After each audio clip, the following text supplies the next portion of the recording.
Right. Welcome back, guys. This week I have a really special guest. This is PY. I've mentioned him in other episodes. Have I been in another episode? I think I've mentioned him in other episodes. But now here he is in the flesh, and you guys get to enjoy our conversation. So welcome back to Bulls and Barrels Company.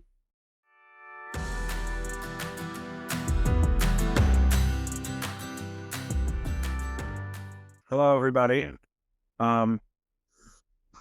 As I take a sip of my coffee, I don't know if I should look at the camera or if we're just having a conversation. How is it? This is going to be edited out right now. Oh, you don't want this? No, this is fine. No, we can keep. Honestly, I do both. Okay. If you're saying something to them, you can look at them. But if you're saying something to me, Okay. Well, I'm going to say to everyone that's listening, I am PY. That's what they call me because someone couldn't pronounce my last name once upon a time. So it stuck. Pretty much the world's greatest coworker. I think that's 100%. I think we can put that to bed. Yes. When it comes to horses, I'm pretty much an expert. So when I was little, about 7, 8 years old, I rode horses for a summer and a fall. So, right, pretty much makes me an expert. Yeah, 100%. On all things horses. It was going great, and then I was cleaning out the hoof of the horse as it was part of the lessons. And oddly enough, I think 7 or 8. 7 just makes sense because her name was 7. And she just didn't want to have her foot up. So she put it down, broke my toe. I cried, and I haven't looked at horses since. Wow. True story. That's heartbreaking. True story. I have gone on a few trail rides, like with my kids and whatnot, but. Okay, so you lied. Well, I didn't did a horse since. Well, I mean, I don't think I was going to get serious with it. Yeah. It was just something like, because where I initially grew up, there were more like cows and horses than people. Mm-hmm. It's in the middle of nowhere. So it was kind of like, what am I going to do? And they were like, hey, try horses. It was fun for a little bit, but it wasn't, I didn't have the same response to it as I guess you did. Day one, you were like, all in, let's do this. I'm about this horse life. I want to spend more money on horses than I do myself for the rest of my life. That's what I want to do. I didn't have that experience. I got a broken toe. I had a broken ankle. You did get that. Yeah, did get that. And I do want to talk about that at some point. Eventually. This is the broken ankle from getting thrown from the horse. Yeah. Right? Well, so I wouldn't even say I got thrown from him. He took off running with me on him bareback. And he ran into a stall and lost his footing, and then I fell off. So I don't know if you'd call it getting. It's not Blue, the one that threw me in. Okay, so all right, so yeah, that's what I'm. So you've had more than one injury. Mm-hmm. I know you've fallen from the horse more than once. I think over the past 5 years, I've fallen off horses more than I've been on them. Well, we all got to start somewhere. We're totally honest. So I listened to your first episode, and you were talking about, like, you're trying to figure out what, your journey is with this. You definitely, you're about this life, which you picked a wonderful state to do it in. You can only really ride horses 2 months out of the year, but you were trying to say all right, is my journey going to be like, how is it getting back on the horse and things that you've done since then. And so I knew about the bad one, and I knew obviously anyone even when all joking aside, when I did it as a kid, there were a couple times I fell off. Granted, we were at a walking pace, and it was more my fault just not having my feet and my body positioned right, and I kind of just slipped off. But it was nothing serious. So I know obviously you've fallen off, but I didn't know there was a separate incident that you broke your ankle. Yeah, that one, because it was right after I left them off, and I was leasing a horse, and he had a lameness that I didn't have enough of a trained eye to see it. And I trailered him over to my friend's place because I wanted them all to look at him while he was moving to kind of see, is it his back? Is it something with his legs? And then I ended up getting on bareback to ride him in hindsight, definitely I know in my gut I didn't want to do that. But I think pride factor played into it. And then I think my butt found the issue because as soon as I sat down, he just shot. And honestly, this was a good horse, but like I really liked him. He was very quiet with me up until that point. And honestly, it wasn't him that broke my it wasn't him that broke my confidence. That obviously, like, it was a little scary, and I don't know if I'd ever bareback again. But But was this after the big incident? This was before. Yeah. Because it happened in 2020 because COVID happened. I remember because like a bunch of us at work were going to visit you and we got told at the front desk we couldn't. So we had like a care package for you and we left it at the front desk. So this happened before that. Yeah. Okay. So that I didn't know. I do remember when you first came up there and because you were doing barrel racing a lot in the spring and summer, there was a thing a couple times I saw you and you were like limping or whatever, which, occupational hazard. Yeah. I get it, doing that sport. But I didn't know during that time you had, I guess, I don't know, where was I? Was I not paying attention? No, I feel like I would have remembered that. So I had my heaviest barrel racing years when I was working in the MOF. When I was leasing Dylan, and after that incident, I was actually up at the FTD because I left. So both incidents occurred while you were at the FTD? Yeah, pretty sure. Yeah. Yeah. Okay. So I think that's why. But I would always be limping because there was a couple times Bo had serious trust issues with me. And I remember, shoot, happened maybe three times where we'd be coming home and he didn't have enough trust in me that I was going to stop him before, we hit a wall after you cross the timer. And he would do one of these. And I've definitely fallen off. I think it was at the Keystone Classic in Pennsylvania. He got me, and I'm pretty sure I was concussed that night. But my time counted because I fell off after the timer, so that was good. I was in the 2D. And then I don't know what that means, but it sounds wonderful. Yeah, it was great for us, for my little chunky butt. But yeah, I fall off a lot. But all of those were nothing compared to the big incident with Blue that really cost me my confidence. Right. Well, so did you get, because I remember you it was your ankle. You like shattered it, right? Or was that your knee? When I was the ankle. So you shattered it. You got like pins and stuff in it. Yeah. So that one was, I do recall that one. I guess it's the one where you broke your foot. I don't know. Maybe. No. Yeah. Again, I know obviously one would have fallen several times throughout the years riding horses. I just didn't know that you had broken your ankle before. So. No, I only broke it the one time. But what you're talking about is the second or my first ride on Blue here in my arena. He threw me sky high and I came down directly on that same ankle. I do. And I thought I re-broke it, but apparently the pins and the needles and all that kept it all together. And glue kept it. And the glue. Yeah, she kept it. But that was the day that the music died. I lost my confidence after that one. And that I think was back in 2022. When the second one happened? Yeah. No? Yeah. Well, because you were pretty much like recovering for almost a year. Yeah. Well, so I think the reason. So not a lot of riding took place. Exactly. So I think culmination of issues with that one is I had so much time off from riding, so I lost all of my muscle, my riding muscle. And then, so I don't think even if I don't think I could have rode out what he did to me just because I didn't have the muscle that I did prior to.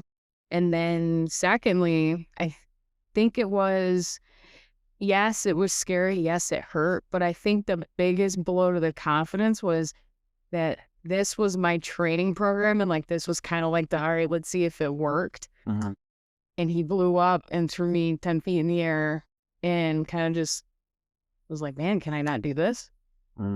So I want to say that, because like we've all, like anybody who rides horses, we fall off all the time. I have had many dumps, but this is the first dump that I've had doing my own program. And yeah. It's crazy how strong they are, how they can throw you that far in the air. Because I've seen it, not person, but I've seen it Yeah. happen. Actually, no, I have seen it. No, so I dabbled. I got a little bit into the horse world. When I say someone I was dating was into horses, and so yeah, I did see a different type of stuff. They weren't doing barrel racing, but yeah, getting tossed on and off the horse was pretty much commonplace. Yeah, definitely not something for me. And I get having like a confidence issue or something, especially when you get so seriously injured. So like, I know so obviously, as you know, you have a motorcycle, I have motorcycles. That would be maybe not quite about that life as much as you are with horses. I'm not at the point where I want to, build an entire separate structure to house all of them. That'd be cool though. But I'm not quite there yet, but I am very passionate about it. And I know other people that ride that have had accidents. It's not the same thing, but the trauma from it is similar, because if you have someone that was seriously injured, some people never get back on a bike. They never continue. And I mean, for me, knock on wood, I haven't had any incidents, well, I shouldn't say any incidents. I haven't had any crashes. I did have this one time where I was leaving a gas station and they were redoing the parking lot. So they had gravel down. And as I was trying to leave and get on the road, I hit the throttle and the back end fishtail out from underneath me. And the only reason that the bike didn't like tip over and I go with it was because I'm just an absolute unit. And I saved it. It was a struggle, but like I saved it. And I will say, because of that, I am very uneasy when I'm around like gravel. Like I think we rode one time like a year or two ago, and we were like on one of the hills or something, and the road was paved, and then it just miraculously switched to gravel. Yeah. And it was like, I remember as soon as I hit, I was like way off the throttle. I was like, I can't go. I was going like idle speeds so I could turn around, because I had that like vision of like, all right, I'm gonna dump it. And I don't want to do it. So, and that being not nearly as traumatic. So I guess what I'm saying is I can understand someone's hesitation, doing something that's potentially dangerous, to be very cautious, because like I said, if I'm around gravel, I'm very cautious. And if I don't have to drive on it, well, I think that's just proper motorcycle safety, is to not drive on gravel. But I will like absolutely, like if it's a gravel driveway, maybe park on the road or something is where I'm at or something. So Or I'll walk it up. you're not walking it up this driveway if you ever come. All right, well, I'll tell you what, this driveway is actually very scary on a bike for me. I can believe it because it's not flat. No, It's not flat at all. Dustin rips up and down it, and I'm like, He also, but did he grow up on like dirt bikes or something Yeah. too? So like again, that's a different like, yeah. they're meant to handle that or whatever. And not to say a motorcycle couldn't, nowhere near comparison to a dirt bike, but yeah. So anyway, I get it. It's kind of what I'm saying, and I imagine that there are other people out there that will eventually be listening to this or whatever that have gone through something similar. So drop a comment. It's so serious. Tell us what happened. What did you do? How did you get over it? Are you not over it? Is it 20 years later and you don't even drive by a ranch? I don't know. Yeah. Where are you at? I would like to think that if something horrific happened to me, that I would still want to stay around and involved with motorcycles, because it is a ton of fun. There's a lot of freedom in it. I imagine something similar to what you get when you're riding. So I don't know as if I would ever really want to give that up. I definitely know if certain things happen, I would be very cautious. Yeah. But, yeah. Yeah, so leave a comment. Drop a comment. Drop a comment. Horses or motorcycles, drop a comment if you ever had an incident where you lost your confidence. How'd you get it back? Are you still working on getting it back? Because I know I'm still working on it, because with her, the mare, I've gotten on her, but it actually took me a long time because I got her in September of 2024. It was my first mare, and I always told myself I would never do that because a mare comes with a lot of attitude Mm. and moodiness. No kidding. Yeah, no kidding. Sorry to old men.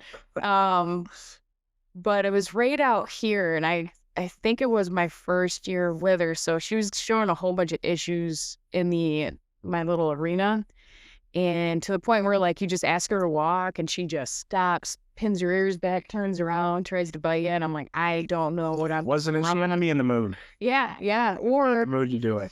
but also too, if I'm not being the type of leader that she needs, that's when she acts like that. Mm. So, like, Is it like when you are you? I need to ask her and mean it, Mm. you know? Can they like? Well, I mean, horses are pretty smart creatures. Mhm. So are you saying like timidness, or like do you got to go in there with a purpose?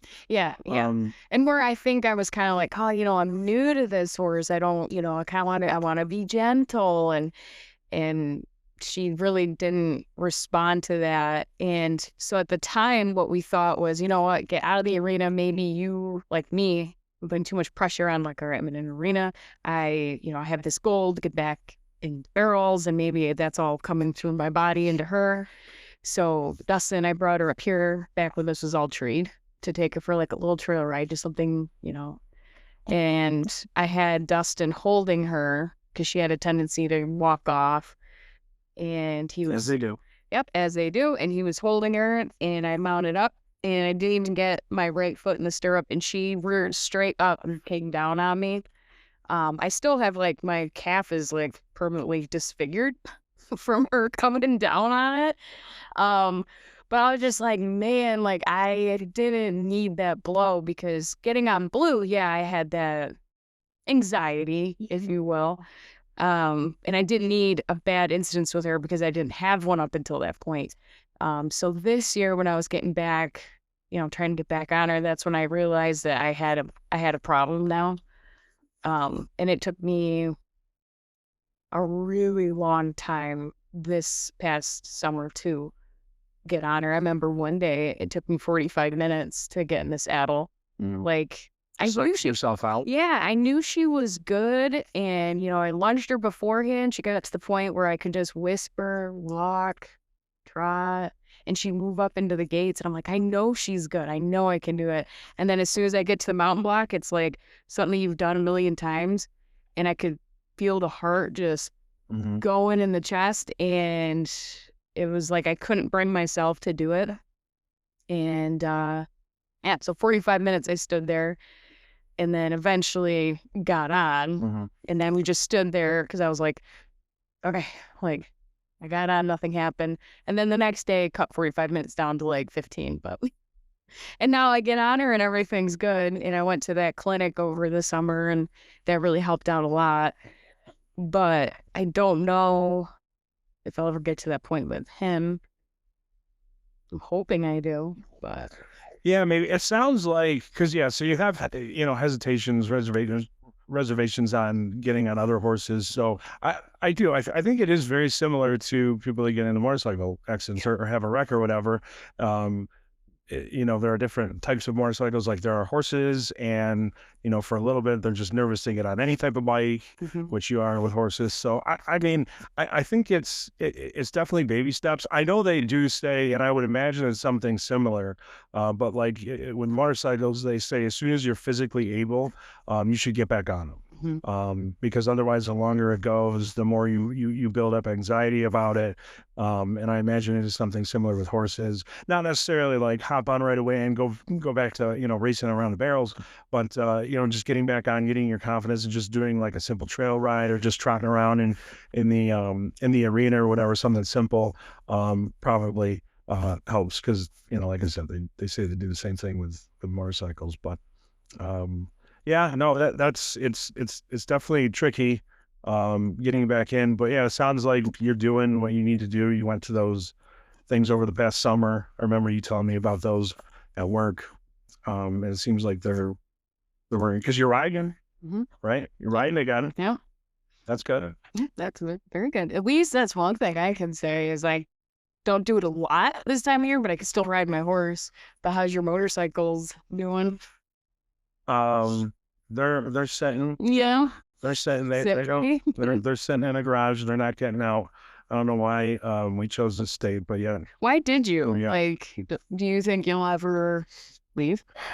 I think you know what, it really all depends because so I mean obviously my family's here. However, my side of the family, we are famous for spreading out and going different places, but um I pretty much stayed here because I met um my kid's mother and we had two kids. So my kids are here at least if they decide to go someplace, which they very well may. I might follow. I'll probably always have something here, like a house or something, like a small house or whatever. But yeah, until they're out of high school, yeah, I'm pretty much stuck here. Yeah. So, which How much longer though until they're out of high school? I have 3 years. Well, that's not bad. No, it's not. It's not. But Is I've that? been here for a while. Yeah, It's yeah. been more than a minute. It's definitely been more than a minute. Because then also, how much longer do you have? So I can retire. And Well, okay, so that's a loaded question. I could go now, but it's not going to be nearly enough to sustain me. So like I've always had this thing where like, okay, unless I am just royally miserable at my job, I'm probably gonna stay because or if there's a much better opportunity someplace else, okay, yeah, maybe entertain it. But you know, if you're at a job, you're at a job. So if I'm not working here, I'm working someplace else. And yes, you can say, well, maybe the other place you're working is better. And it very well may be. But I look at like the time off that we get, things like that. And, you know, when you have, so like, again, me with the kids, they're under my, you know, insurance and everything like that. So unless it would have to be a significantly better opportunity, to take something else. So if I leave, I would like to be able to leave and just not work at all. So that retirement is 9 years away. okay, Yeah, it's a little less than a decade. well, yeah. So we just this past August was when we crossed the less than a decade. Wow. So yeah, but it doesn't mean that I can't try and get opportunities other places. And again, it's not like I wouldn't. I'm always looking, but yeah, I am. You living in New York, you know how it is. The winters do wear on you. So like today, it is very pretty though. All the snow on the trees. It's cold. Yeah. It's very cold, and you can't do anything. But yeah, the winters do wear on you a little bit after a while. They take a piece of you every single year. Yeah. And I'll say, like, yeah, when the snow first comes down, it's pretty, but guaranteed by tomorrow, it's not going to be pretty. No, You know what I mean? It Yeah. just, and like you said, it just, I think too, the lack of sunshine. Like, yeah, it's a little bright out today, but like, I miss blue skies and Mhm. the sun beating on you. And, So you're moving to Arizona then? yeah, I wish that would be the dream. But, I don't know, Dustin, he hinted that maybe someday Florida, which I wouldn't be opposed to. But I mean, the weather there is definitely yeah, better than here. definitely. You can't argue that. And So that's where all and there are horses down there. there are. A lot of horses. So I don't know, but I don't know how far off that is. But I'm keeping my fingers crossed. So Well, I'm rooting for you. me too. No, this is hard. Like last night we were walking the horses, and I mean it was cold and kind of snowing. And then the night before, when that rain was happening, I was still like I had him out there with me, and we're walking in the rain, and So like it sucks. But like, what else are you gonna do if you have big goals and you have to be out there? Like I'm telling myself to suck it up. 2 episodes ago, guys, you'd be proud of me. I'm doing it. it's true. I'm out there in the crappiest weather. Well, what do rich people do up here? Do they have heaters in their? They got What's going to solve this? What do indoor you mean? arena. I don't know. But like, so another part of that, right? So like, yeah, you could have a nice indoor arena where you could ride all year round. But the rodeo scene up this way is very small. Like, I'll pull up the First Frontier Rodeo, which is what we would fall under if you wanted to go rodeo. Right. Well, while you're doing that, Yeah. it's funny. Like, yes, I heard that the rodeo scene isn't very big up here, but I have actually been to a couple. And not that I have anything against it. I was actually quite surprised at how much fun it was. No, I mean, It was actually a pretty good time. when we actually have the rodeos, they are fun, but the payout's not that. Yeah, that's yeah, I You get know what I mean? So, like, if you actually want to, you know, I don't want to say make it, but Well, yeah, you can, like, obviously, if you're someone that's in that space, you're going to want to go to where the money is. And yeah, there wasn't necessarily a ton of people at the rodeo I went to. It was out near Rochester, actually, where I went, which was a lot of fun. when did you do that? Ooh, that was 3 summers ago. Oh, really? Yeah, Okay. yeah. It was when I had that bit of being briefly in the horse world or watching someone in the horse world. All right, let's see. Sorry, That's okay. you have to I go apo- through something. I apologize for her. So let's take Okay. a moment. Okay, no. Okay. Let's plug the brand. Bulls and Barrels.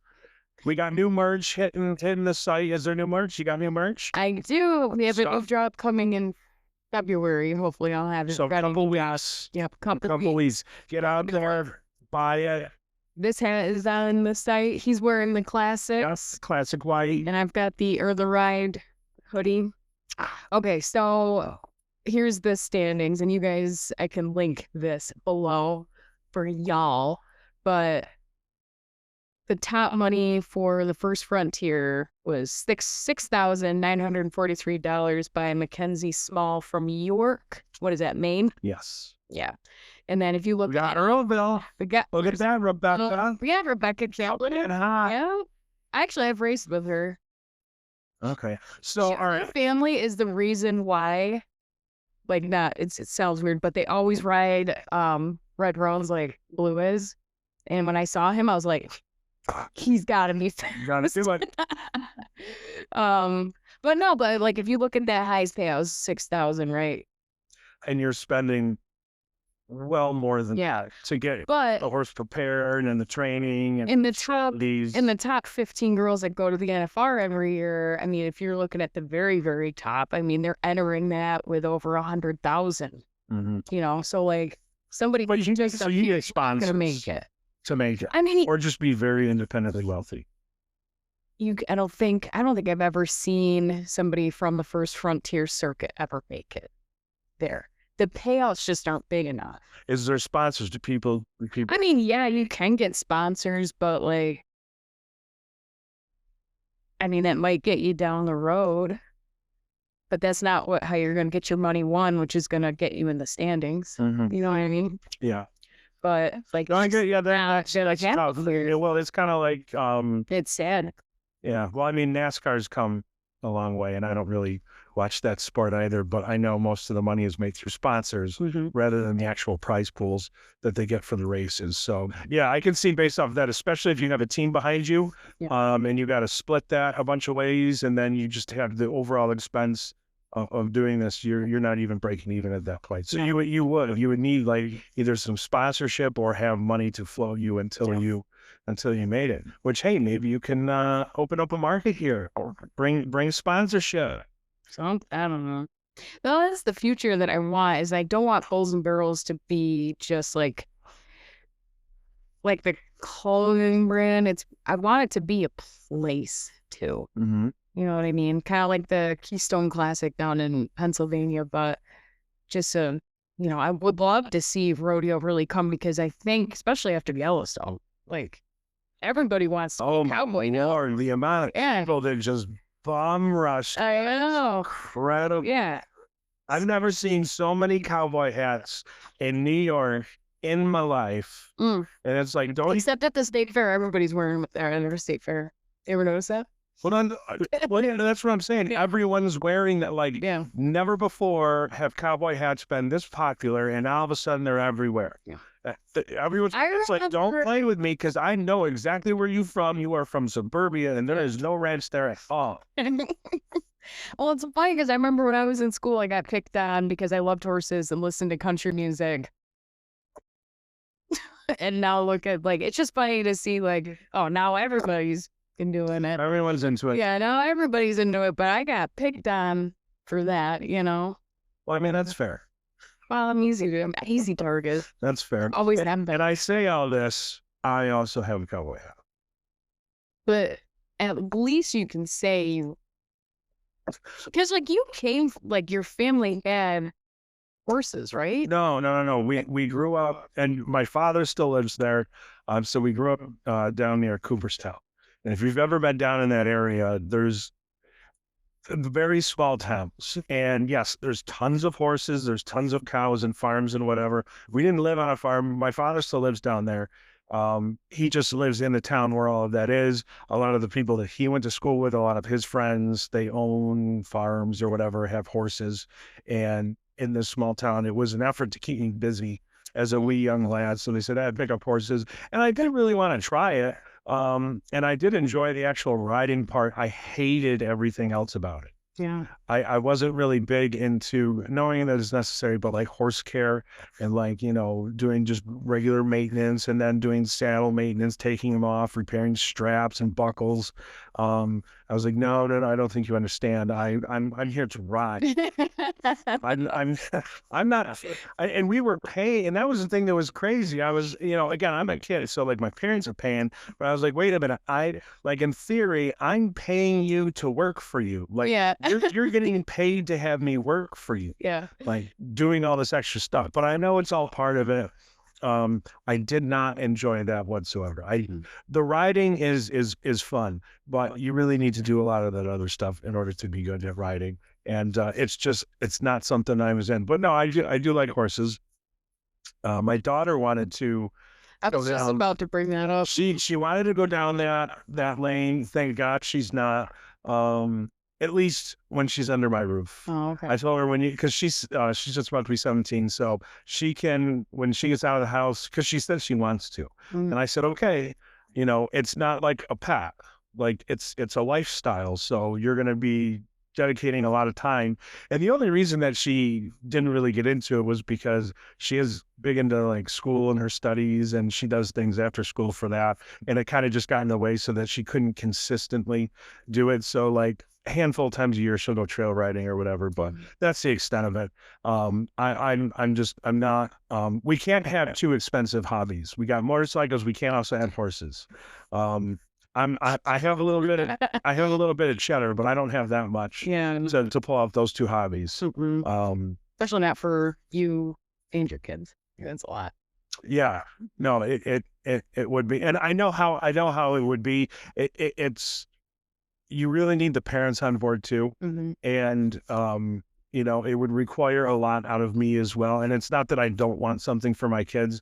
It's just it clearly has no idea what goes into taking care of a horse, boarding, how expensive that is. It's not just the cost of the actual horse and like the vet care that you have to do and the equipment you have to buy for it. It's where you keep the horse and all that also is a ton of expense.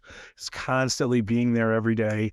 And she's not walking there because we don't live out in the country. We live in the city. So it's not like it'd be one like here for you, it'd be like if I had this similar setup, I could say like, all right, hey, why don't you go out and take care of the horses? Sure, she can go and do it. But it would require me to drive 10, 15 miles one way. And then there's days that she's not with me and she's with her mom. I would have to go pick her up and do it. And again, I'm not trying to discourage it, but you can't take on everything. If you're going to get involved in the horses, you really need to, like, it's a ton of work.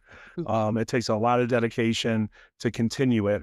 And like you said, it's a lifestyle. It is. It really is a lifestyle. And so like, even so, if I can compare it to motorcycles, that is a lifestyle. But here's a crazy thing. If I don't ride my bike a day, it's not going to die. Yeah.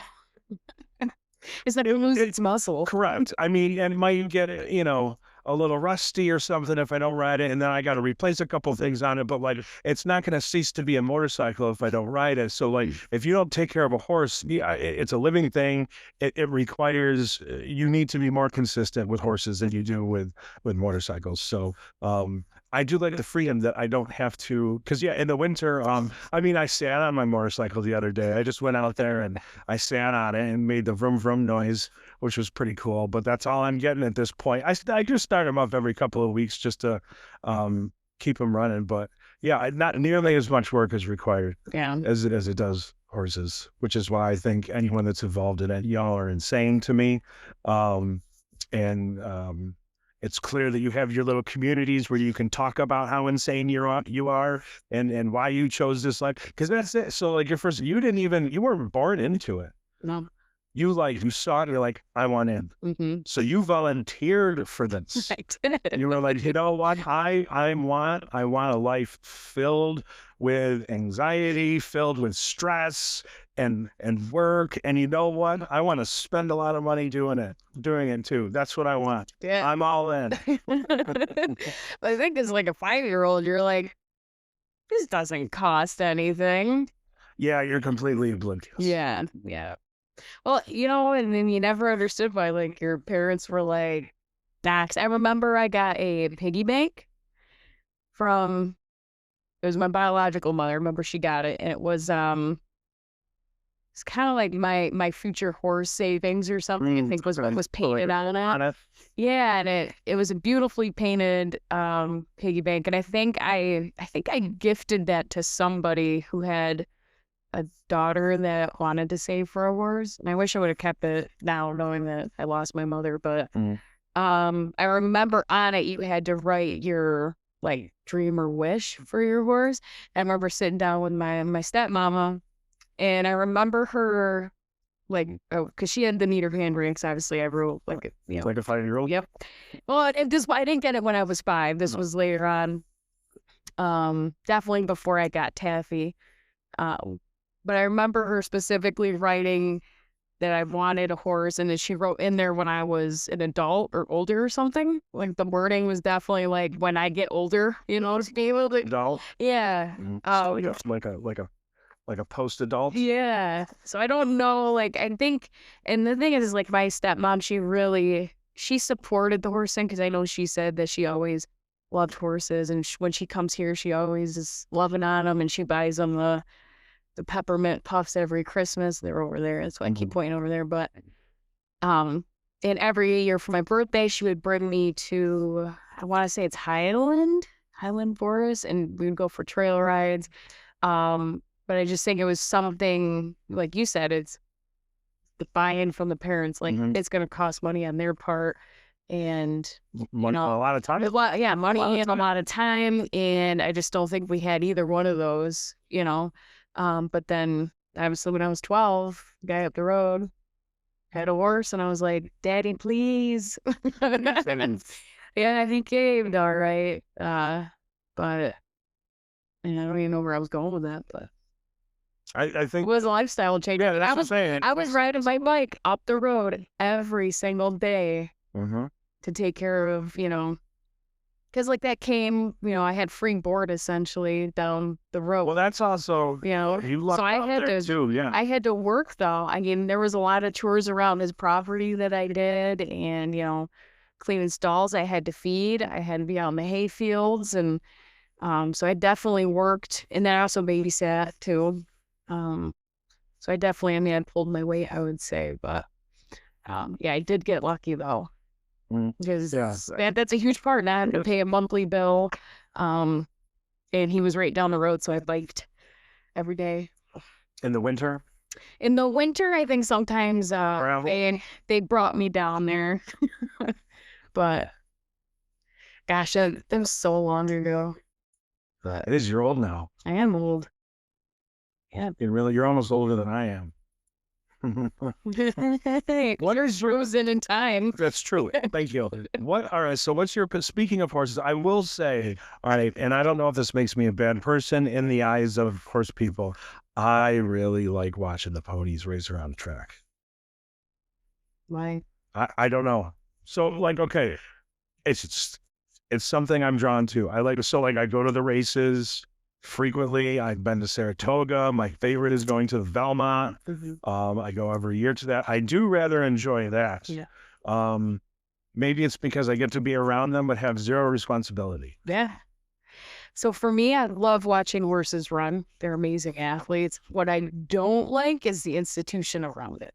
I don't like Because it's like, what, 2 years old, right? yeah. When they run? Yeah. I mean, they're pushing these horses and training them well before their bodies are ready to, which is Yeah. why they sustain so many injuries.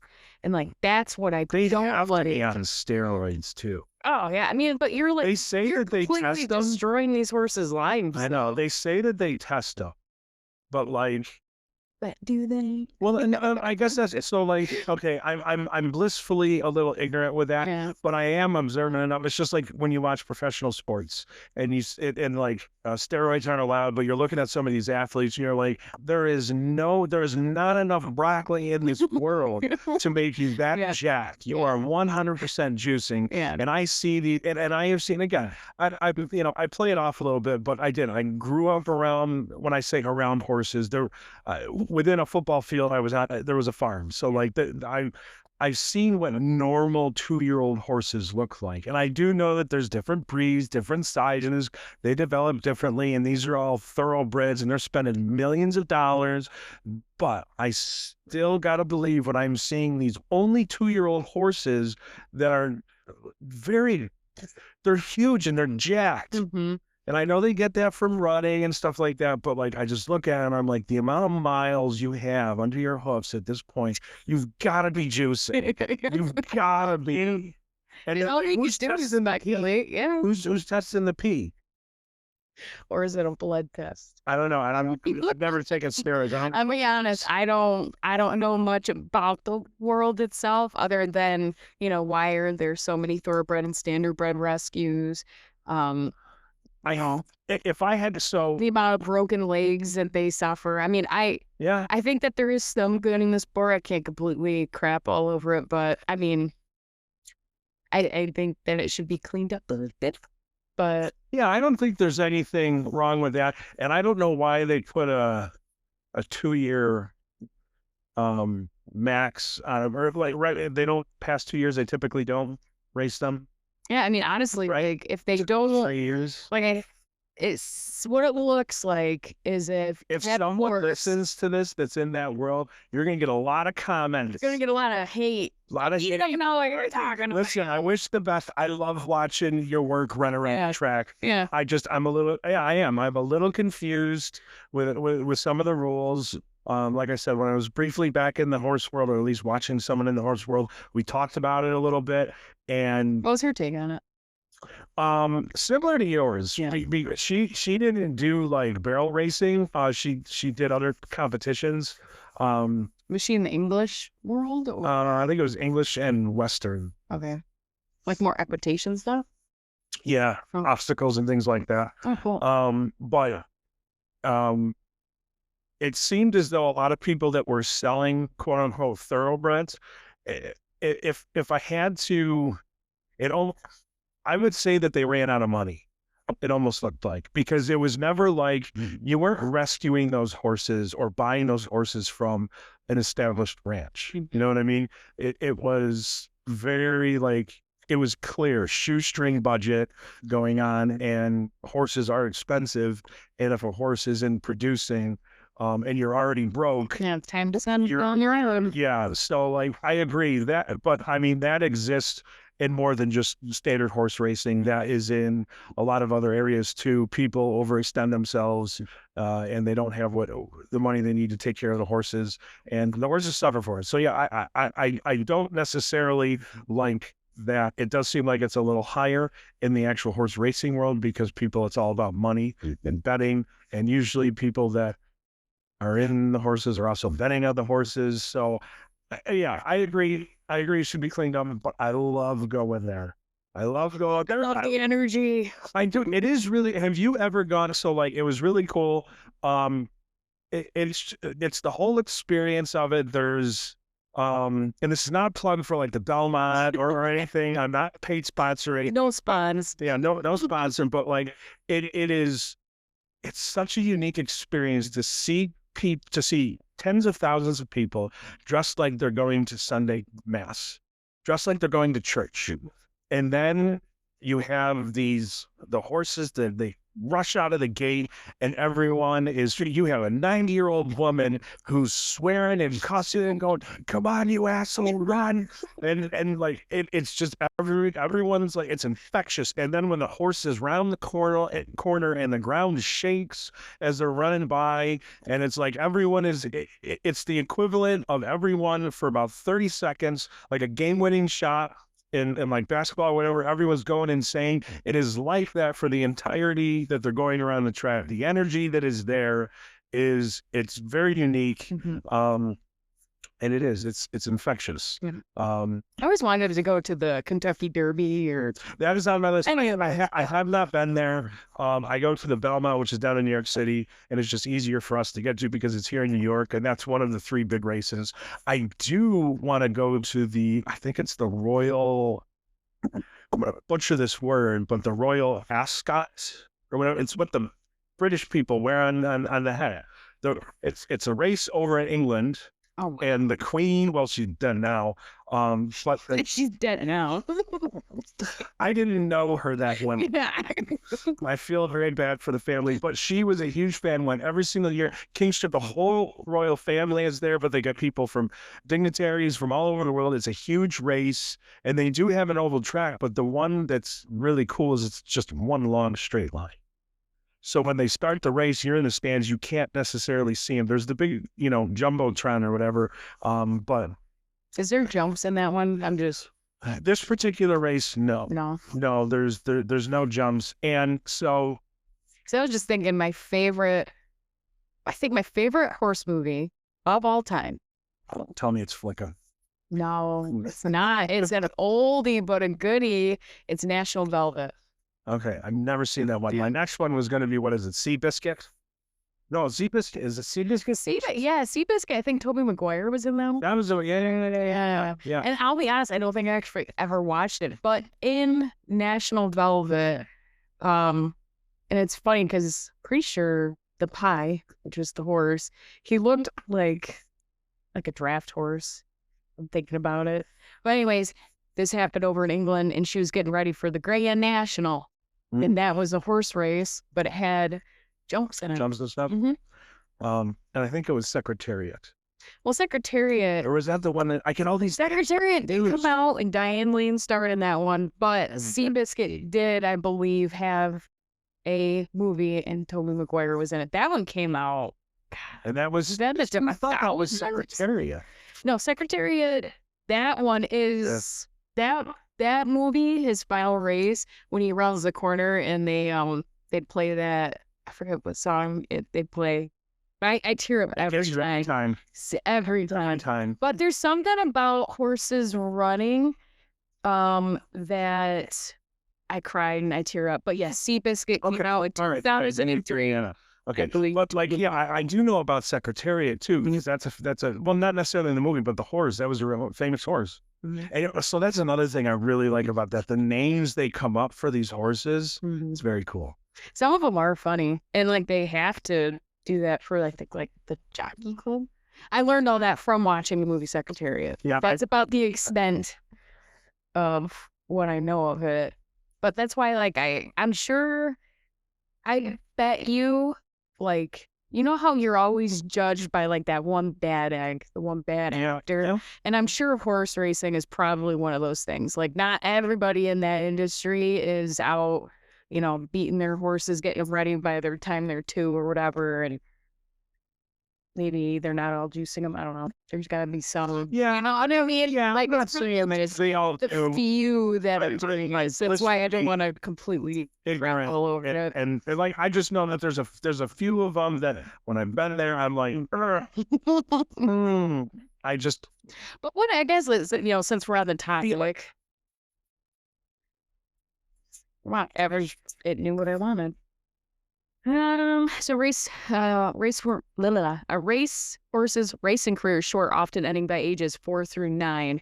Okay. But they're But they can like start at 2, Mhm. right? Like, Well, they're starting at 2. they start around age 2 or 3 Okay, and yeah, peak yeah, between ages 4 and 5. yeah. But the problem with that is horses really like their Right, joints and everything are not not used. So right, if you're starting them then and they're peaking, like most of us would want to start our horses like heavy in the saddle by 3 or 4, right. not having them ready to run down the road. So that means okay, yeah, they're starting well before then getting them ready. It's not like all of a sudden you're 2, okay, you race now. Mhm. They've been training them right out of the gate. Yeah. Yeah, no, that part, I mean, I'm sure there's a reason for it. And I know the horses that are successful live better pampered lives than we do. Mhm. Um, And it's the horses but it's that horses don't that make it. don't, Yeah. yeah, yeah, and that's unfortunate. I don't know. I guess so. Like when I compare like horse racing to like, like equestrian is in the Olympics and they do those obstacles, they have those trots that they do and it's very technical. That's never been entertaining to me. And it's not because I don't like horses or people that are in and around it, but I compare it to golf. All right. Oh, Golf is very technical. I like playing golf. It's just like anytime I've been on a trail ride, it's fun. Mhm. But no one wants to watch me go on a trail ride. No one wants me to just walk a horse around a Yeah. arena. Like it's not going to be entertaining. Just like for me, golf is I don't like. It's very technical. Just like all the stuff that you guys do with the horses and different things that you have to train for and just repetition. It's it's not as entertaining. Yeah. Maybe because I'm a simpleton and it's like, well, I could follow a horse around the track. Yeah. That's pretty easy for me. Well, and that's the thing, But though, is why when you do go to rodeos, they cap it, right? So you have your performance and then you have slack.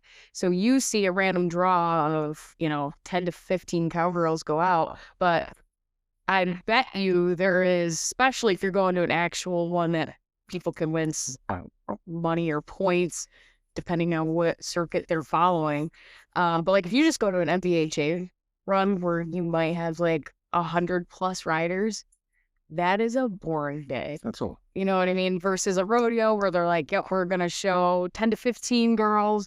You're going to watch. Everyone's going to love it. But then after that, like, everyone's like, okay, like how many times are you going to watch someone circle 3 cans?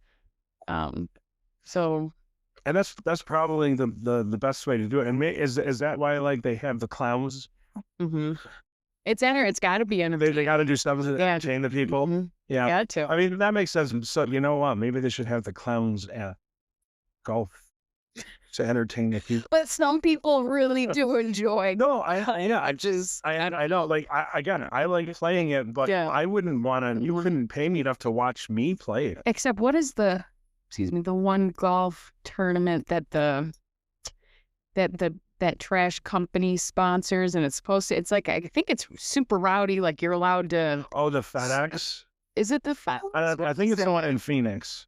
I think it's funny how you said trashy company. No, it's not trashy I thought company. it was It's better, but the I think trash. I think it's in Arizona. Oh, the trash waste management. Yes, waste management. The waste management. Is that in Phoenix? Yeah, the waste management open. Yep, Phoenix. Okay. Yeah. Yeah. Okay. I guess that one is Yes. entertaining. Yeah, you're allowed to do a little bit more, but it was funny. Like I think The that's trashy company. that's what I did. I thought they put a Y on, No. or I don't know. Is it IE? I can never tell after the spelling. Huh. Yeah, no, that one's a little bit, but yeah, No, but in general, like, correct. no, that's It's a tough watch. yeah. Especially I feel like if you don't know it too, because then you're just like, Yeah, if you tried to get someone into golf and your way of doing that is like, here, watch this on like TV, like that's you have to do it. fail them. Yeah, you have to go out, Have to do it. get in the cart, get Yes. the beer, have fun. Yes, That's how they got into it. Yeah, and that is fun. And it's like, okay, you're not supposed to drink and ride, but I do know people that go on trail rides and they're like, yep, bring a couple beers or whatever, and it's like, okay, that's fun. Yeah.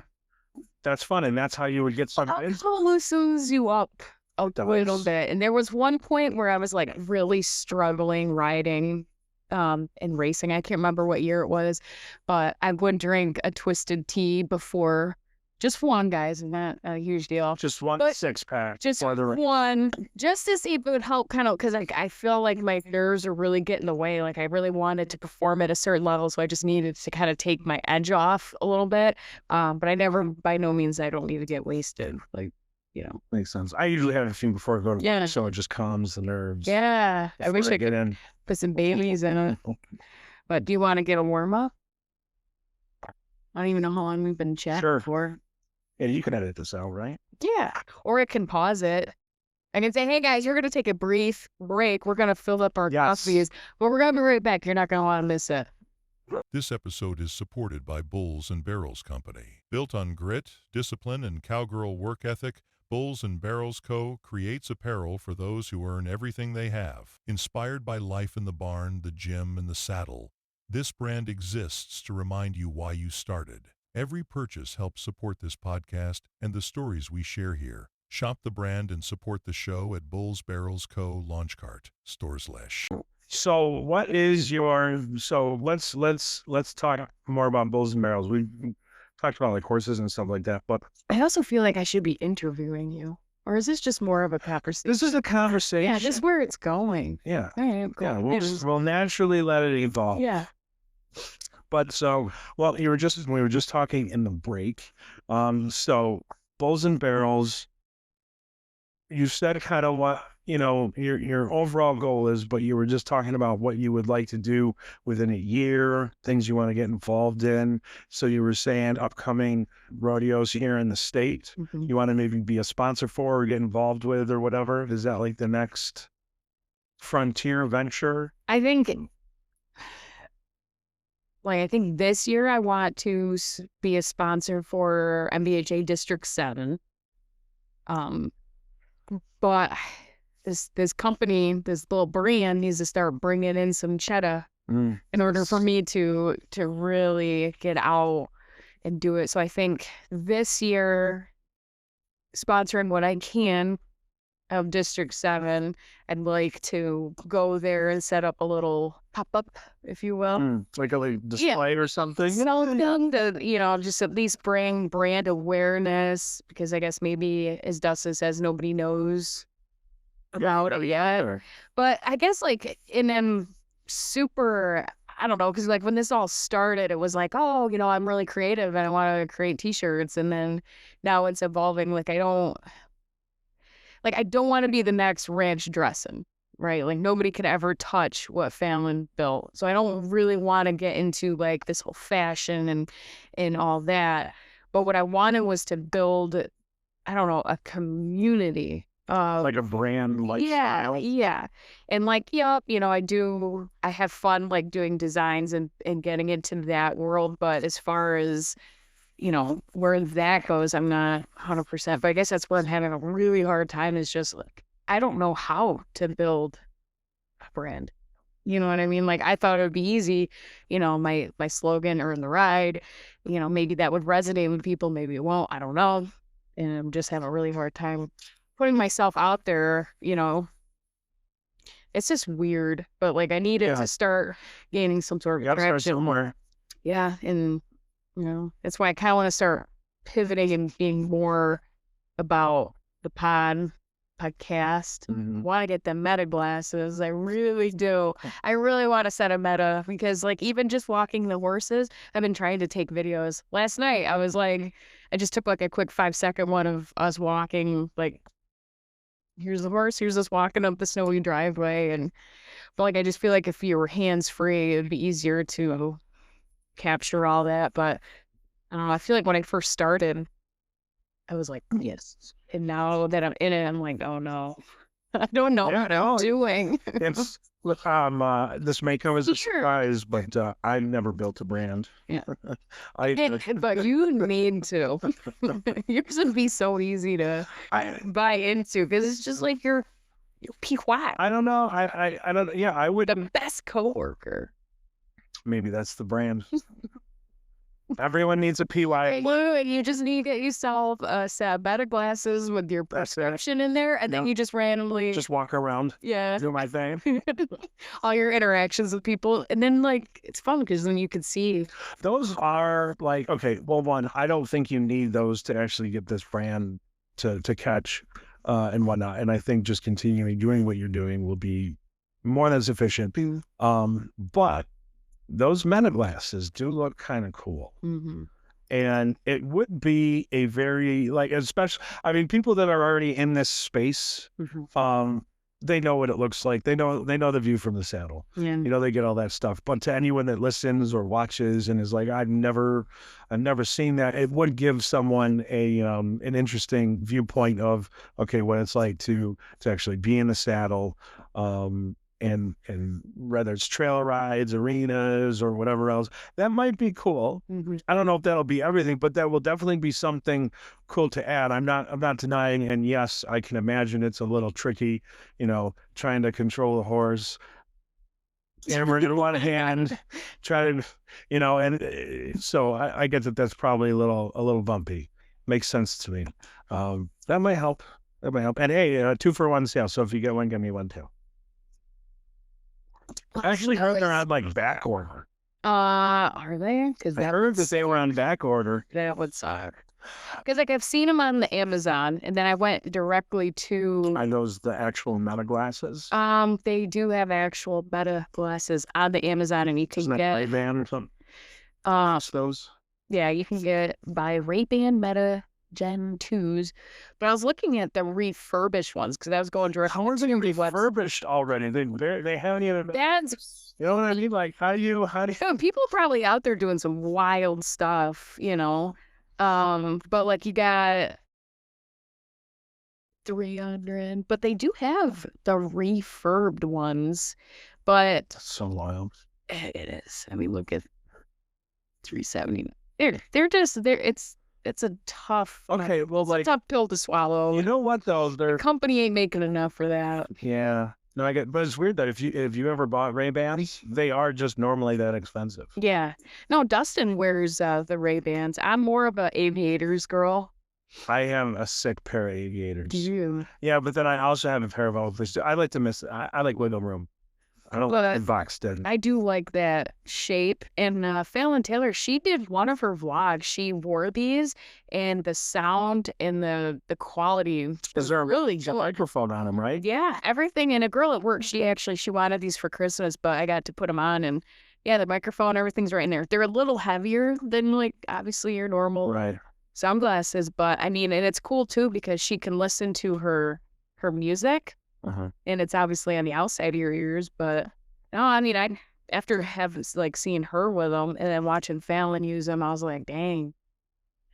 Because I like, I don't know what to do with my hands. So like when I'm working with horses, like I really do need to be focused. Concentrating. Yeah, and where I feel like if it's just my eyes, I could probably handle it. But also too, like the other night with that mare, like we're walking around and I'm stopping her and I'm backing her and she's doing great. As soon as I pull my phone out to do it like live, it's like she knows the phone's out and she just keeps going on. I'm Like, not I'm cooperating. like, you big B. Not tonight, Mom. I'm not. Yeah. She's like, I don't want to be a star.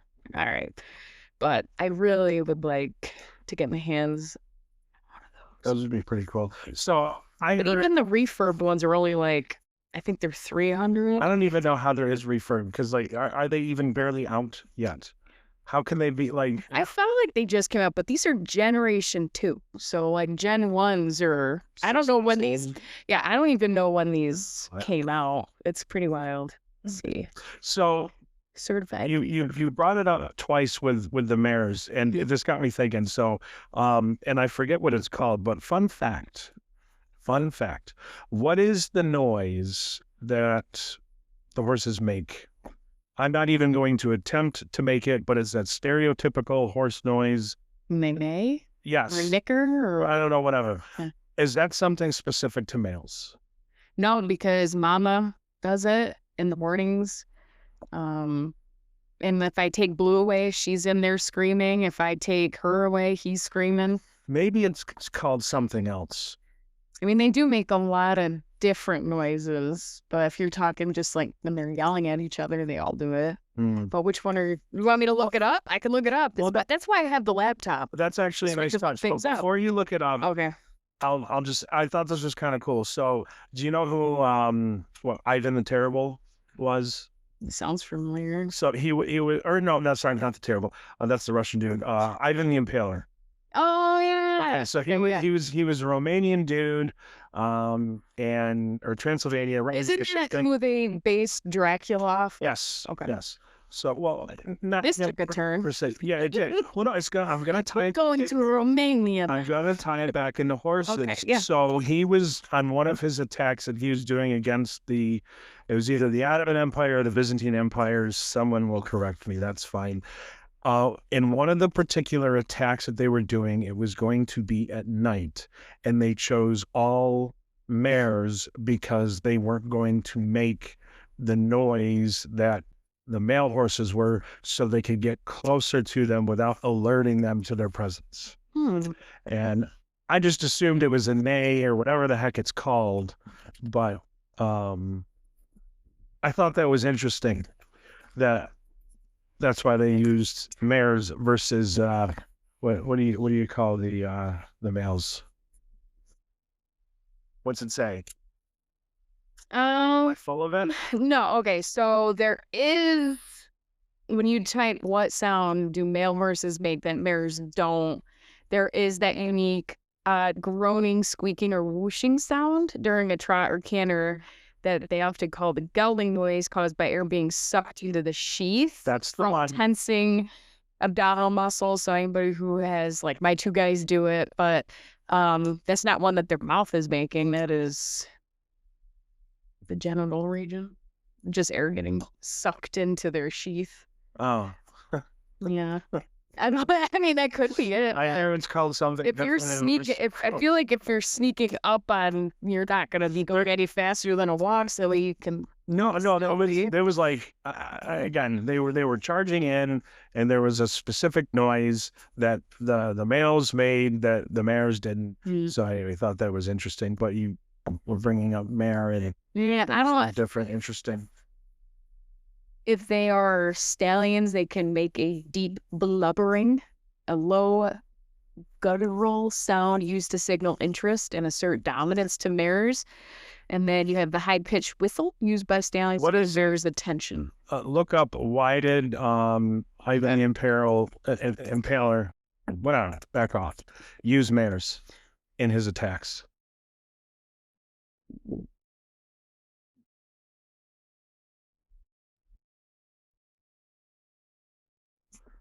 What's it say? Ivan the Terrible, Ivan the Impala. There appears to be a misunderstanding, as historical records do not mention a person or military elite hang on, no, named Ivan the Impala, who used spears and attacks. The name often.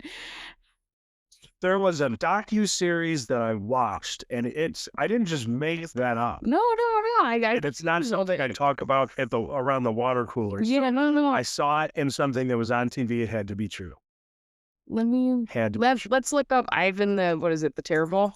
I thought it was the Impaler. Yeah, but it just said there's no Ivan the. He invented impalement. Yeah, it says again. It says there is no historical evidence. You're using AI. Okay, AI's done. Yeah, you're right. Get out of here with. But you know what? I was just listening to Candace Owens' podcast about how they're trying to. We're all living in a simulation, and the Mandela effect is their way of trying to see what they can do to us, like the cornucopia in Fruit of the Loom. I can't. Was there a cornucopia? Or was there not cornucopia? I can tell you that I don't care. And this show's about to get real political. No, we're not. This is not a political show. We're talking about that. No, she's not. She's not even political. She is. Candace? No, she's done. You haven't been watching. She's done with politics. She hates both sides, and honestly, I'm starting to too. Well, you probably should. Yeah, probably a good prescription. Yeah. Well, listen, when you've got horses, you don't need your grocery bill still being $200.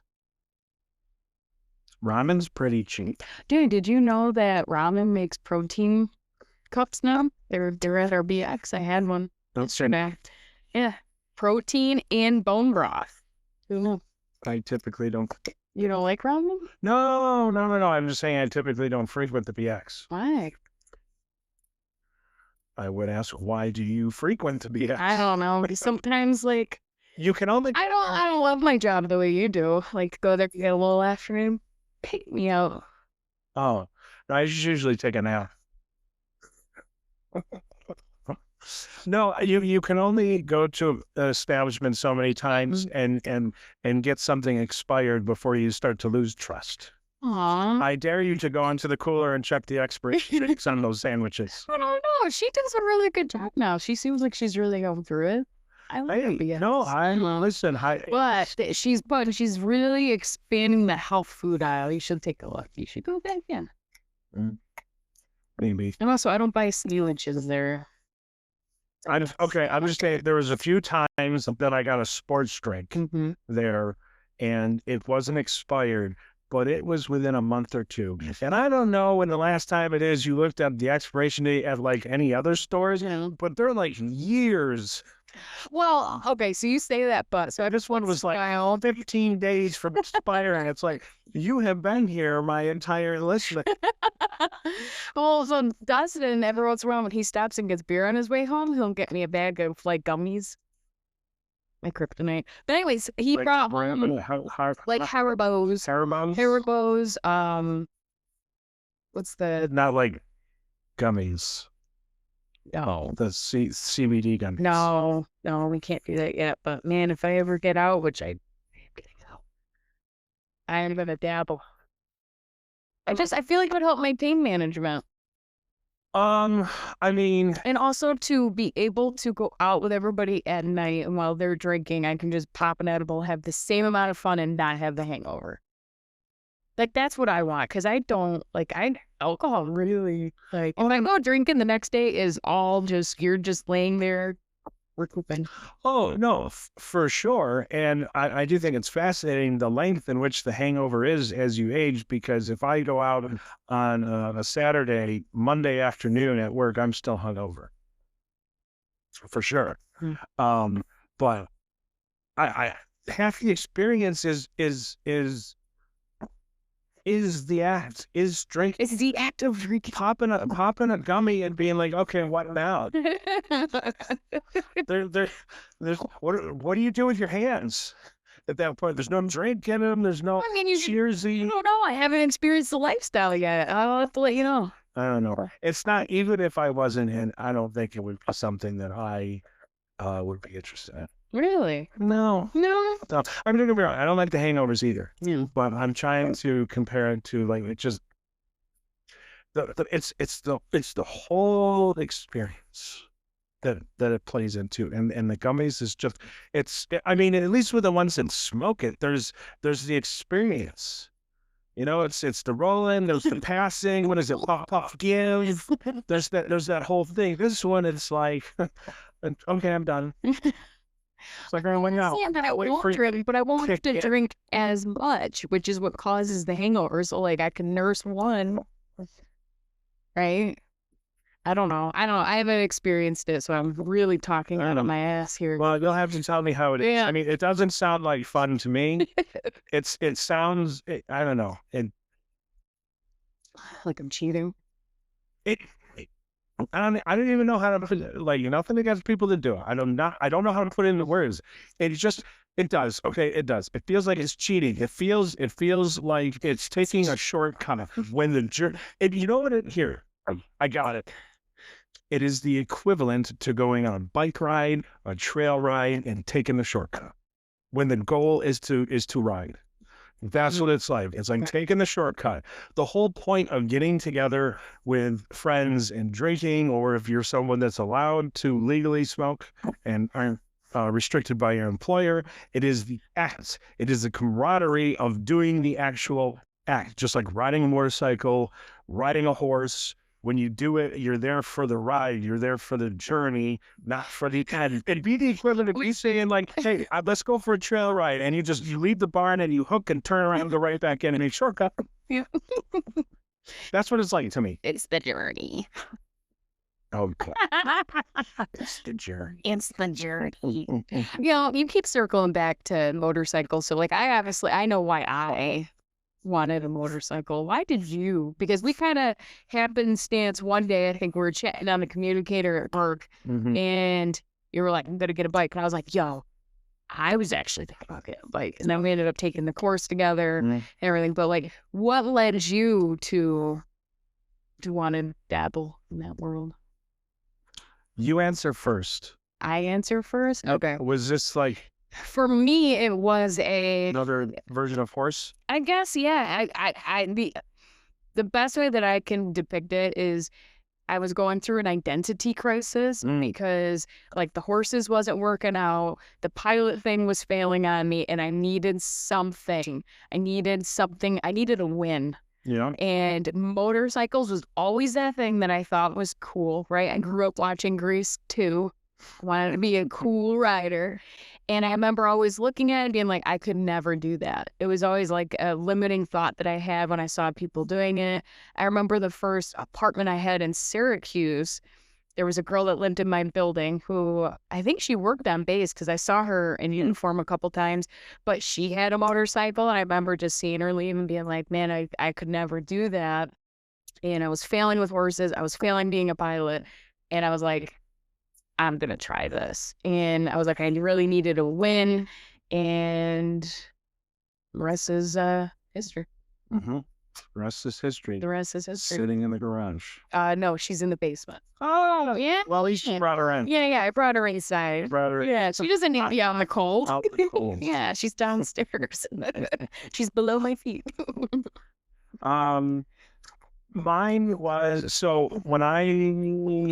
it was actually when I got back from my first deployment. We won't say the year that deployment was, but it was a while ago. And I was like, because I always thought motorcycles were cool. I think everyone at some level always thought motorcycles were cool, whether or not cool enough to get. But so I graduated high school and I did start going to college a little bit. And like anyone else that was in college, you're broke. And then I ended up joining the unit and they were like, you get a little bit of money, but it was going towards paying school. But then long about way, you can only go to a school for so long and change your major so many times to be like, all right, this is not a good financial decision for me to be going to school when I don't know what I want my degree in. So consequently never got one. But anyway, so I was broke in school and I got sent on a deployment. And while I was on a deployment, like everyone, it's just what people do. They talk about like, hey, what are you going to spend your money on? Because we didn't have like, so, okay, this was in 06. So it was a minute ago.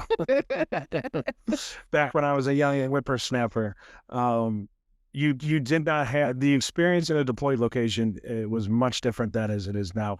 We still had some like conveniences or whatever, but there was no like, hey, I'm going to text home real quick or whatever. Like, no, you still used calling cards, send emails or whatever. And you could spend money on things like there on base or whatever, but like it was a BX. Like what you could only buy so many t-shirts that come in or like, and every new video game that came in or movie you bought or whatever. But like, again, there was like maybe a new one each week. So you weren't spending a ton of money is the point. So everyone would always say, what are you going to spend your money on? And for me at the time, I was a young kid. I wasn't going back to school. I didn't know exactly what I was doing. I didn't have a house to pay for. I didn't have like any of that stuff. So I was like, I'm going to buy a motorcycle. I get home and shortly after I got home, that's when I met my kid's mom. And very quickly after that, we were surprised with a bun in the oven. And it was in and around the time when I was going to buy a motorcycle. Kids take priority and that was gone. So then I had another kid and it was just never the right time. And then when I separated 6 years ago, separated from their mom, then it was like, okay, you start to like kind of like you reinvent yourself. Your identity was so for me, it was a family man. That was my identity. I was known for having a family and living the suburban life, which it is equally as boring as everyone thinks it is. But so now it's like, okay, now I have free time. When I don't have the kids, it's like, okay, you want to do something for you, which is, kind of like the same thing you do with like horses, or when it's something that you want to do, you're passionate about, and you have the time to do it. And I had the time to do something, and so I was like, you know what, I might as well do it now. I didn't do it right at 2020 because there was a pandemic, and one, it was difficult to get a bike, and the prices were ridiculous. So that's why the next year, when we ended up both getting the bikes at the same time. So yeah, it was something that I've always wanted to do and just never had the opportunity to do it until a few years ago. So, but I was hooked, just like you. Day one, I was like, I'm in. I want it. And riding, okay, actually, I want to ask you this question because I forget who said it. I think it was a comedian or something, but they describe riding a motorcycle. Is riding a horse similar? Because you've done both. I've done trail riding and stuff, but this is light work. I haven't rode a horse like you have. But like when when you're on a bike, you ride through the countryside. Every 20 feet is a different smell, different temperature. It's it's not as boring and mundane as like turning a wheel in a car. Just like on a horse, if you're really getting on them, you're leaning into the turns. You're doing the same thing on a motorcycle, and it is like, it's so weird. You feel so free in your head, but yet so concentrated.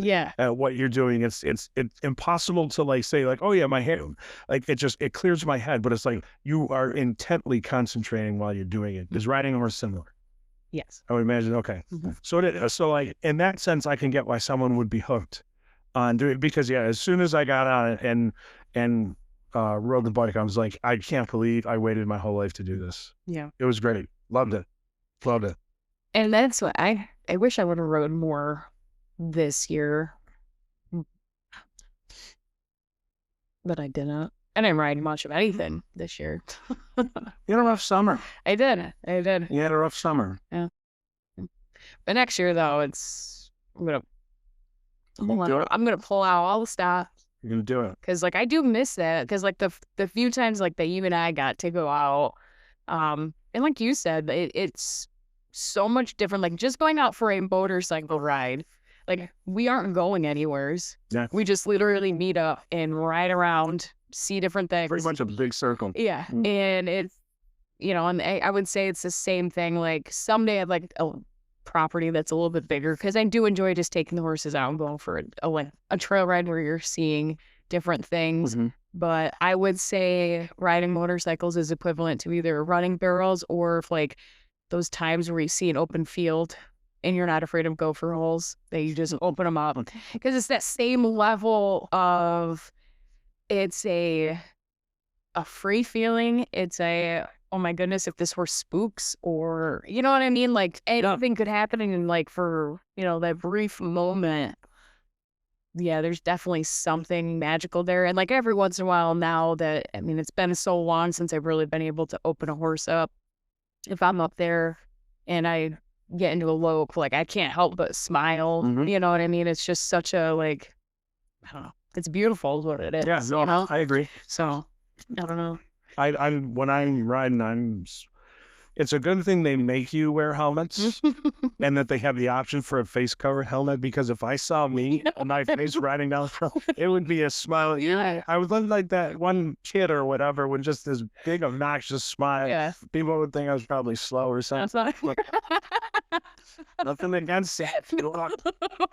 I am slow. But yeah, like it's just, and the funny thing is there's so many people that I think hate people on motorcycles. Like, remember that time, I think it was like the last time you and I went out, remember when that tractor trailer broke down and we went around them, and that guy, so you already went by the guy in the Dodge truck, but as soon as you got by, he pulled out to try to hit me. And then when we got up next to the truck driver, he yelled at us for not having patience and just going around him. Yeah. But, and so like you could, if you were stuck in that situation, and I remember I used to hate motorcycle riders too, because you know, they come up on you really fast, they whip around you, you can't see them. But as soon as you get on one, you're not doing those things to be a jerk. You're doing them because you can. Mhm. It's different. It's different. It's different. And now that I ride, I think Dustin and I, we pulled out of a gas station, and then like 5 seconds later, all of a sudden this guy on a Harley passes us on the shoulder. And like the old us would have been like, that guy, you know, but then we're like, no, no, no. Like he did that because he could. Mhm. You know what I mean? He's small, nimble, but like you definitely built.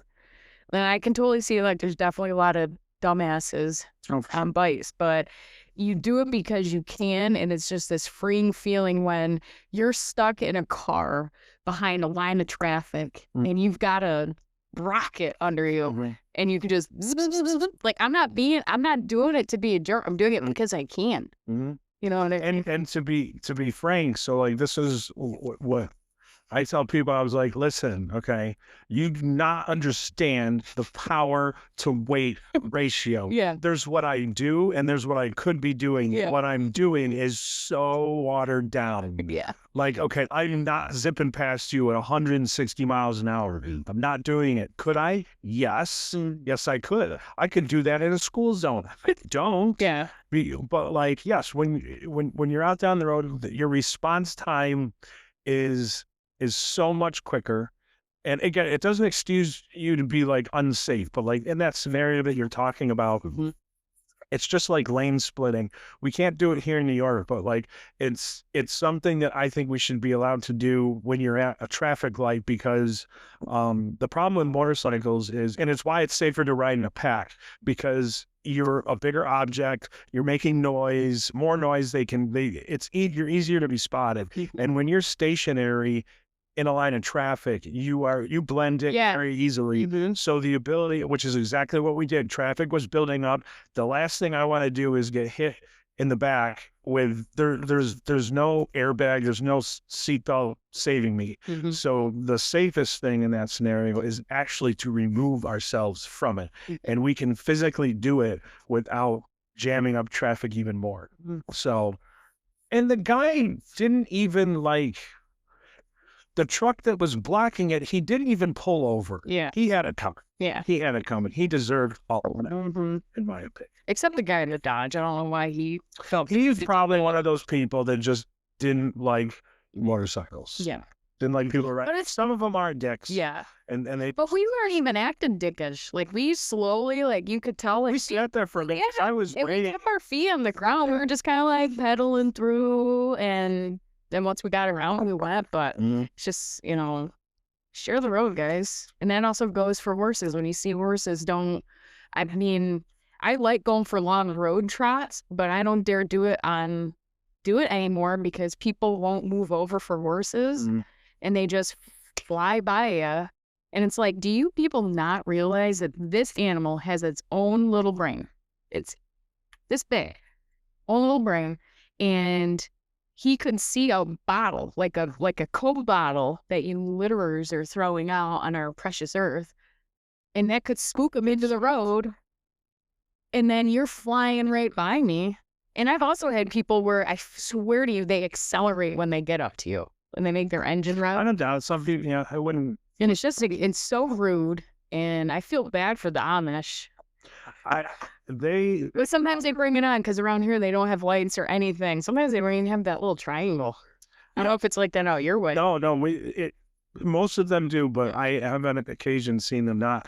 I would never in a million years, because of what I have seen in my very limited experience, horses get spooked by. A gust of wind could send them into an absolute trotting terror, because for whatever in their head, they think it's the boogeyman or something. I wouldn't even remotely go. I've seen a leaf, literally a leaf falling off a tree and landing right next to a horse, and have them be spooked. Yeah.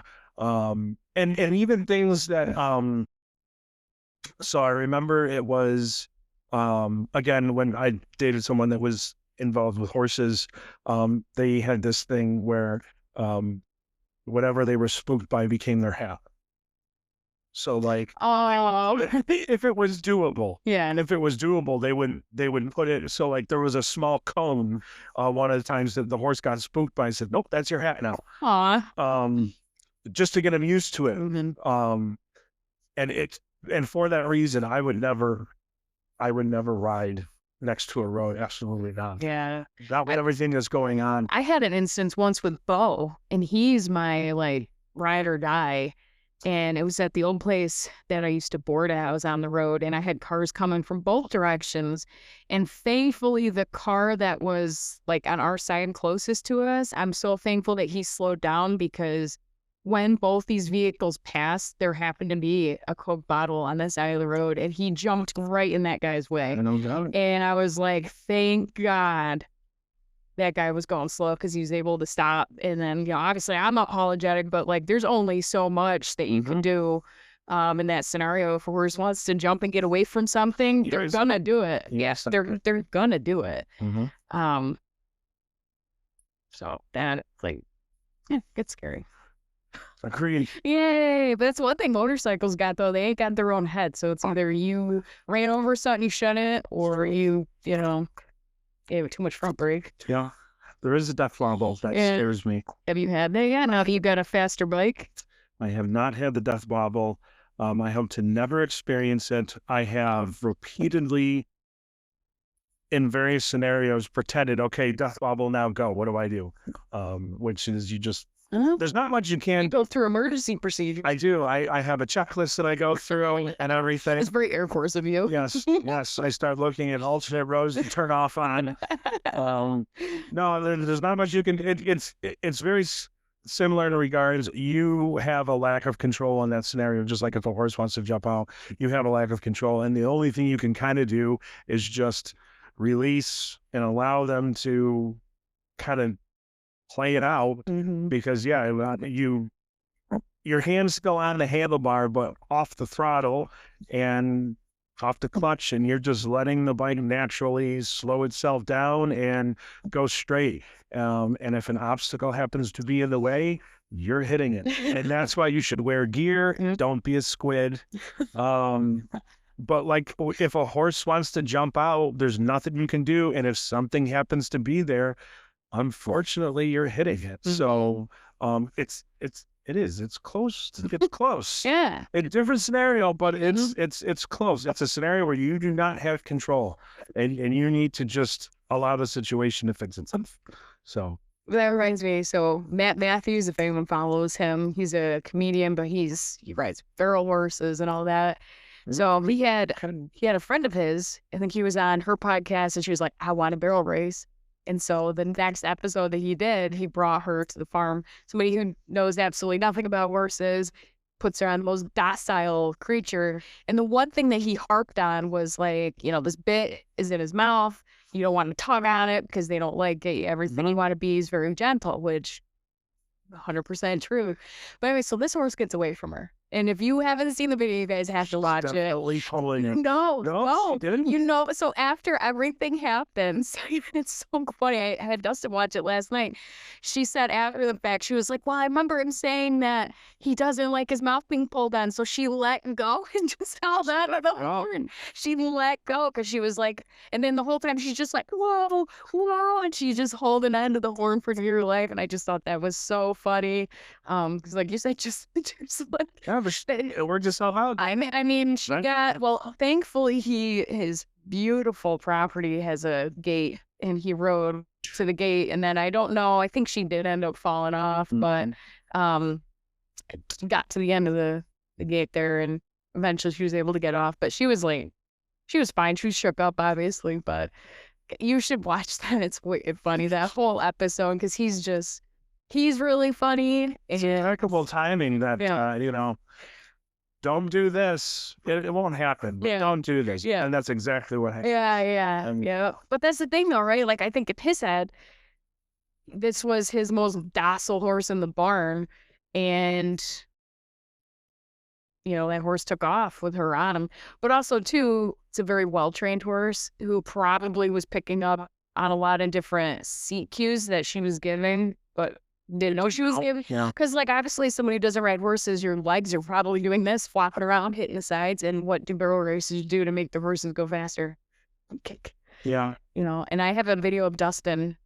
I put him on bow, and I wanted him to try Lope. And I said, he's very responsive to easy, bring it back down, slow down.